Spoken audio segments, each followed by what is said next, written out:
இந்தியாவின் உதவியால் மாலத்தீவில் புதிதாக திறந்து வைக்கப்பட்டுள்ள விமான நிலையத்தின் பெயர் என்ன? Option A Velana, option B Maamigili, option C Hanimaadhoo, option D Maafaru, option E none of the above. So இதற்கான சரியான பதில் ஹனிமது.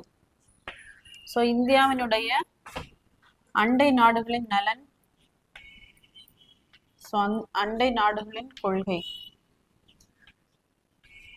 மற்றும் மகாசாகர் இனிஷியேட்டிவ். மகாசாகர் இனிஷியேட்டிவ்னு சொல்லும்போது 2015 வந்து சாகர் இனிஷியேட்டிவ் வந்து கொண்டு வந்திருப்பாங்க. அதாவது செக்யூரிட்டி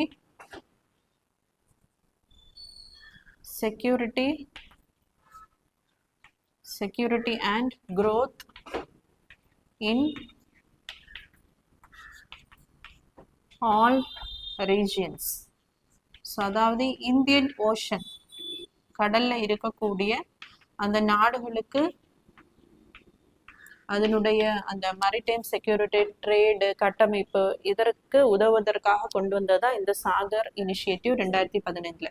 ஸோ இப்போ பார்த்தீங்கன்னா அதை மகாசாகர் இனிஷியேட்டிவ் அப்படின்னு எக்ஸ்டெண்ட் பண்ணியிருக்காங்க. ஸோ இதன் மூலம் இந்தியன் ஓஷன்ல இருக்கக்கூடிய அந்த கண்ட்ரிஸ் மட்டுமல்லாது குளோபல் சவுத், அதாவது சவுத்தில் இருக்கக்கூடிய அந்த எல்லா நாடுகளுக்குமே இந்த ஹெல்ப்பை வந்து இனிஷியேட்டிவை வந்து எக்ஸ்டெண்ட் பண்ண போறாங்க. மகாசாகர் அப்படின்னு சொல்லும்போது மியூச்சுவல் அண்ட் ஹாலிஸ்டிக்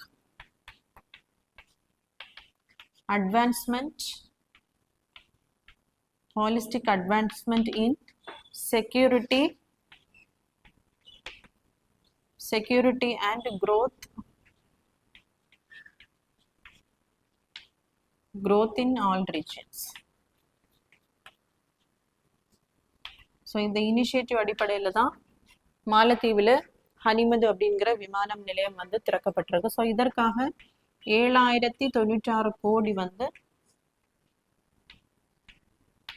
இந்தியா வழங்கப்பட்டிருக்கு. ஸோ இந்தியா வந்து எக்ஸிம் பேங்க் மூலமாக தான் இந்த உதவியை வந்து மாலத்தீவுக்கு வழங்கியிருக்காங்க.